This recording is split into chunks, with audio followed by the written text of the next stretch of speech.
আমাদের এই চ্যানেলের মূল লক্ষ্য হল আপনাদের প্রাচীন জ্ঞান এবং অজানা রহস্য সম্পর্কে সঠিক শিক্ষা প্রদান করা। এখানে প্রদর্শিত প্রতিটি তথ্য শুধুমাত্র গবেষণামূলক এবং শিক্ষামূলক উদ্দেশ্যে তৈরি। আমরা কোনো প্রকার কুসংস্কার বা ক্ষতিকারক কাজ সমর্থন করি না। সঠিক জানুন, সচেতন থাকুন। আমাদের সাথে থাকার জন্য ধন্যবাদ। যদি আপনার প্রিয় মানুষ আপনাকে ছেড়ে দূরে সরে যায়, তো অনেক চেষ্টা করেও কি যদি তাকে ফিরাতে পারেন না, তাহলে আমি আজকে একটি আপনাদেরকে মন্ত্র দেব, প্রাচীন তান্ত্রিক কামদেব গায়ত্রীর মন্ত্র, এবং এইটি জপ করার সঠিক নিয়ম। এই শক্তিশালী মন্ত্রটি নিয়ম মেনে জপ করলে হারানো প্রেম আবার আপনার জীবনে ফিরে আসবে ইনশাল্লাহ। তো এই মন্ত্র দিয়ে যদি কাজ করেন, অনেক পাওয়ারফুল মন্ত্র, তো আপনারা কাজ করে দেখবেন, তারপরে আমাকে কমেন্ট করবেন। দেখেন, এই মন্ত্র দিয়ে কাজ করবেন, আপনার দিলে খারাপ ভাবনা নিয়ে কাজ করতে যাবেন না, আপনার দিলে প্রেম রেখে কাজ করতে যাবেন। যদি হৃদয়ে প্রেম থাকে ওই ব্যক্তির জন্য, তাহলে মারাত্মক ফল হবে। আপনারা কাজ করে দেখতে পারেন, মাত্র 7 দিনে ফল পেয়ে যাবেন।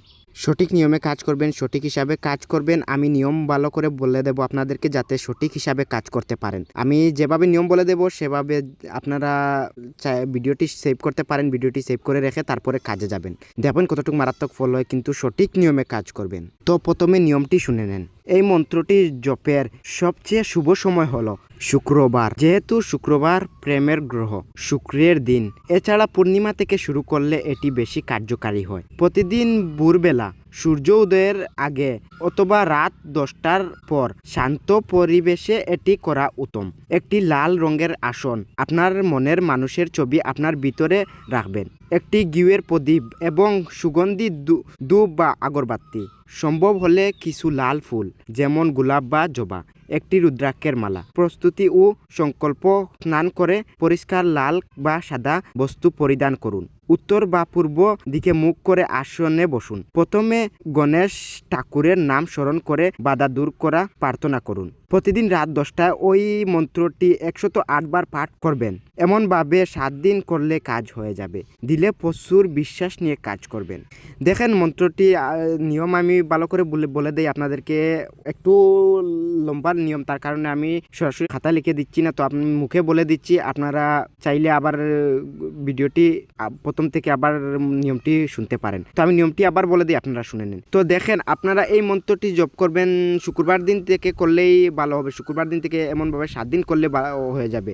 শুক্রবার দিন অথবা পূর্ণিমার দিন থেকে আপনারা শুরু করতে পারেন। দেখেন, রাত 10টার পর থেকে শান্তভাবে, যেমন শান্ত থাকে এমন শান্ত জায়গায় গিয়ে রাত 10টার পর থেকে ওই কাজটি আরম্ভ করবেন। তারপরে লাল রঙের আসন আপনারা একটি সাজিয়ে নেবেন। তারপরে আপনার মনের মানুষের ছবি আপনার ভিতরে রাখবেন। একটি ঘিয়ের প্রদীপ এবং সুগন্ধি ধূপ বা আগরবাতি, সম্ভব হলে কিছু লাল ফুল যেমন গোলাপ বা জবা। তো গোলাপ বা জবা ফুল তো সবাই চিনেন, তো যদি সংগ্রহ করতে পারেন তারপরে রেখে দেবেন আপনার আসনে। একটি রুদ্রাক্ষের মালা, তো জপ করার সময় রুদ্রাক্ষের মালা লাগবে। রুদ্রাক্ষের মালা দিয়ে আপনারা জপ করবেন। প্রস্তুতি ও সংকল্প: স্নান করে পরিষ্কার লাল বা সাদা কাপড় পরিধান করবেন। তো আপনারা সাদা বা লাল কাপড়, আপনারা যে কোনো সাদা বা লাল কাপড় আপনারা পরিধান করবেন। তারপরে উত্তর বা পূর্ব দিকে, আপনারা উত্তর দিকে বা পূর্ব দিকে আসনে বসবেন। তারপরে প্রথমে গণেশ ঠাকুরের নাম স্মরণ করে বাধা দূর করবেন আপনার। তারপরে প্রতিদিন রাত 10টায় ওই মন্ত্রটি 108 বার পাঠ করবেন। এমনভাবে আপনারা 7 দিন করলে